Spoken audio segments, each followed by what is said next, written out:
HSSC और हरियाणा सरकार ने जो ग्रुप डी की लिस्ट जारी करी है, उसमें जिन भी भाइयों का, जिन भी बहनों का नाम आया है, उन सभी को हार्दिक हार्दिक बधाई भाई।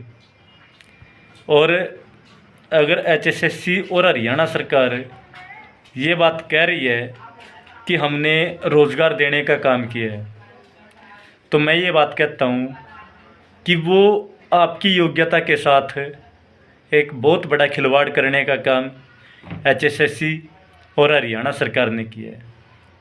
क्योंकि जिस बच्चे के पास मास्टर डिग्री है, जिस बच्चे के पास बीटेक की डिग्री है, एमटेक की डिग्री है, एमपीएचडब्ल्यू है, जीएनएम है, या और भी कोई हायर क्वालिफिकेशन जिसके पास है, अगर उसको चपरासी बनाया जा रहा है, उसको पीएन बनाया जा रहा है, चौकीदार बनाया जा रहा है, तो उस जॉब के लिए अगर कोई भी मास्टर डिग्री करने के बाद चपरासी की जॉब पा करके उसको ये समझता है कि रोज़गार है, तो भाई बधाई हो आप लोगों को। सरकार ने आपको बिना पर्ची के, बिना खर्ची के रोज़गार दे दिया।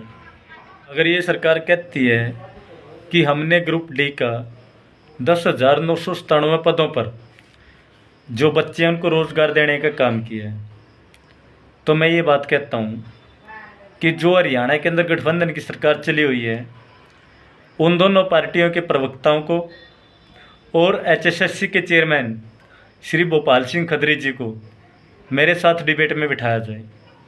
मैं साबित करके दिखा दूंगा कि आप लोगों ने रोज़गार देने का काम नहीं, बल्कि बेरोज़गार युवाओं के साथ और उनकी योग्यता के साथ खिलवाड़ करने का आप लोगों ने काम किया है। क्योंकि अभी आप और आपकी सरकार भविष्य में जो लोकसभा का चुनाव है उसमें बोलेगी कि हमने 10,997 ग्रुप डी पर भर्ती की,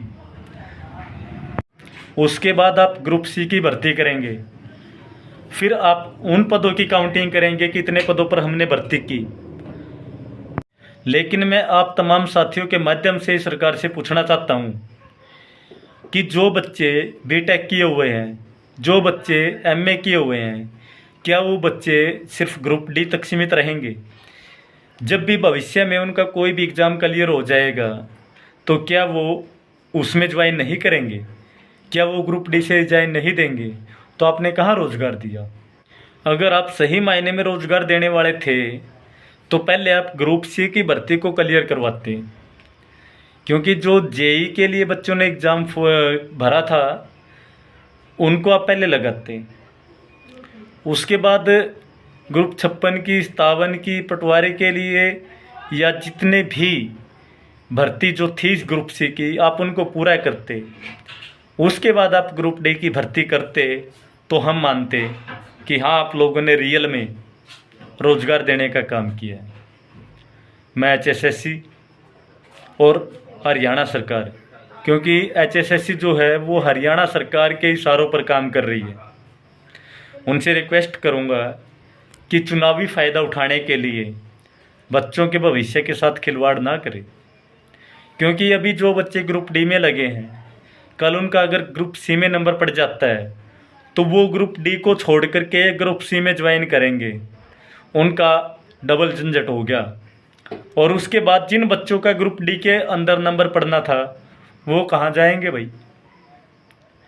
पहली तो बात ये थी कि सरकार ने क्वालिफाई की बात करी थी, सीटी की। क्वालिफाई तो नहीं किया। जब क्वालिफाई ही नहीं करना था, मेरिट लिस्ट ही करनी थी, तो क्वालिफाई का नाम क्यों लिया था? इसलिए सभी साथियों से रिक्वेस्ट है, अगर आप इस जॉब को पाकर के खुश हैं तो भाई खुश रहें। लेकिन अगर हम अपने तरीके से बात करें और जो राजनीतिक पार्टियां, जो सरकारें, अगर उनके अकॉर्डिंग बात करें, तो ये एक सिर्फ वही उदाहरण है कि किसी ने चुनाव तो संसद का जीत लिया, लेकिन उसको पावर पंचायत मेंबर की दी गई है। वही चीज़ आप लोगों के साथ हुई है। आपने क्वालिफाई कर लिया, आपकी क्वालिफ़िकेशन एक मास्टर के लिए है, आपकी क्वालिफ़िकेशन एक अभियंता के लिए है, आपकी क्वालिफ़िकेशन एक पटवारी के लिए है, आपकी क्वालिफ़िकेशन एक टीचर के लिए है, लेकिन आपको लगाया सिर्फ पीएन ही जाएगा। तो इसलिए साथियों रिक्वेस्ट आपसे करता हूँ कि इस रोज़गार को रोज़गार ना माने, आगे की तैयारी करें। और हरियाणा सरकार के इशारों पर काम करने वाले HSSC और चेयरमैन श्री भोपाल सिंह खत्री जी से दोबारा फिर रिक्वेस्ट करता हूँ कि बच्चों के साथ खिलवाड़ करने का काम ना करें। अगर साथियों आपको लगता है कि ये रोज़गार है, वो साथी कमेंट करके बताएं जो खुश हैं, और जो ना खुश है वो भी कमेंट करके बताएं कि आपको क्या लगता है, क्या ये भर्ती सही है, क्या ये भर्ती इसी प्रकार से होनी चाहिए थी।